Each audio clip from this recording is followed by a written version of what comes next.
And the other thing I love is, I don't know, have you ever used Google Ngrams at all? Or No. if you're not, I mean, I wouldn't use them if I were a professor doing etymology, but for my purposes, they tell you when a word was popular. And so I can go in, let me tell you how it started, why I got onto them. In the Atlantic City book, I was on one of the final read through. It's set in 19, the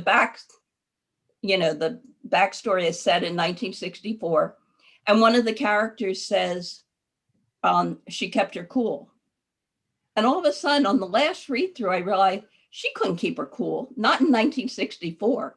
In 1967, she could have kept her cool, but I didn't think in 1964. And I could go on Ngrams and I could see that the phrase wasn't used really or became popular until 1967. And you can create charts and it goes from like here to here. Before that, you might have kept a cool demeanor, you might have kept a cool head, but you couldn't keep your cool. So that's really fun research. That is, and I've never heard of it. It's called Google Grams? Ngrams, capital N, and then Grams. It's not perfect, but and you have to watch for things. Well, that's one of the things that I was thinking about writing a fiction book set in a different time period.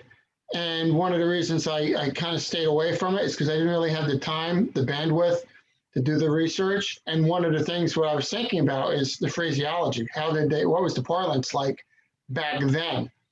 And that could really be a really elongated endeavor if you wanted to really do a true book set in a fiction book set in a certain period of time and use the language that they actually used.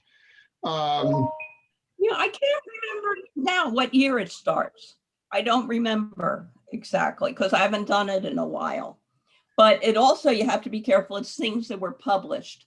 So it's running a little ahead of popular or behind, depending on the era. Like, is something, certain terms, they become popular, then the press starts using them. Sometimes they're showing up in the press, but it gives you a good general idea of what's going on. I love them. I would at least take a look at them.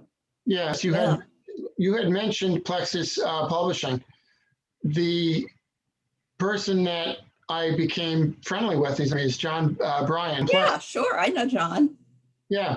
Yes. Yeah, that's how I. Right. He's on the dedication for the acknowledgement page of my last few books. Yeah. He's actually editing my book now. Oh, that's great. Yeah. He's working on his own now, as you know, but he still does some work for Plexus.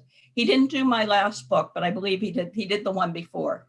Yes, I'll have to mention. So, matter of fact, I got an email in my box from John just a few minutes ago. I haven't had a chance to read it yet, so I'll tell him you said hi. Oh, please do. Yes. Yeah. Let me ask you this: the book. We discussed the book writing process. We've discussed your research. Before I get into this question, let me ask you this: how do you discipline yourself to write? Do you write every day? And if so, do you set out to write a certain number of words per day? How does that work for you? I do generally work every day. The last few weeks, I had some plotting issues, so I did very few words and a lot of thinking, but I was still working. And I would say to people, it looks like I'm just sitting here, but I'm not. I'm working. I'm trying to work out these plot issues. But I do try to write every day. During the pandemic, I was part of an online Zoom group where we would get together and we would write for an hour and a half on a silent, mostly silent Zoom meeting. But it was really a help to get focused and to write. Unlike a lot of people, I have a bad memory. I have to go back very often and start at the beginning and come through, which everyone tells you not to do. They tell you to plow ahead and not edit. I'm what they call a pantser, which most people know as I just sit down and start writing. This plotting issue I had over the last few weeks might make me more of a plotter, though, because I thought I had it nailed, but after I got the book finished, I just wasn't satisfied with it. So I had to go back and make additions more than changes, but couple deletes and adds. But yeah, I think it's very important to keep at it, because I think if you get out of the habit, what I don't like is I used to be a night owl and I used to be able to sit up till like 2 or 3 in the morning writing. That doesn't happen anymore. So Yeah, I like that. I've noticed that my sleep habits have changed. I get up earlier now than I ever would imagine. What advice would you give to those that are writing and haven't yet sought out a publisher and how to get a book published, either traditionally as you've done through Plexus, or self-published, which is becoming in vogue now? Obviously there's more money in self-publishing than publishing, depending upon the author.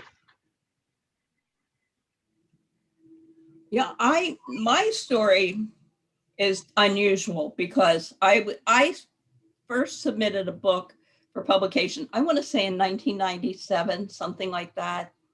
And I was very lucky. I got an agent right away.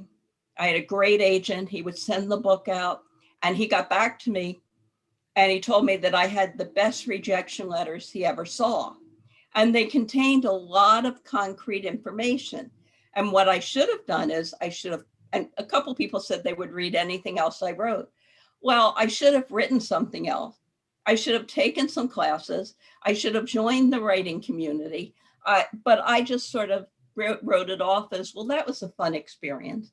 So if I had to give somebody advice, I would say take yourself seriously and take the job seriously, because I didn't. And the only reason I eventually got published is because someone who had read the manuscript mentioned to Tom Hogan, who is the publisher at Plexus, that I had written a book, because we were, we had acquaintances in common. And he said to me, if you said it in South Jersey, because I dealt with him on his professional publishing side, which is Information Today, but Plexus, he devotes really to New Jersey titles. I didn't know about that. He said, set it in New Jersey. And I thought I heard him say, and I'll publish it. He said, and maybe I'll publish it. But in any event, he published it. He liked it and he published it. But that was dumb luck on my part, because I wasn't taking it seriously. And so if there's one word of advice, I would say be persistent. I heard Anita Shreve talk once. She wrote The Pilot's Wife, I believe it was. And she said she didn't know anyone who had persisted who didn't eventually get published.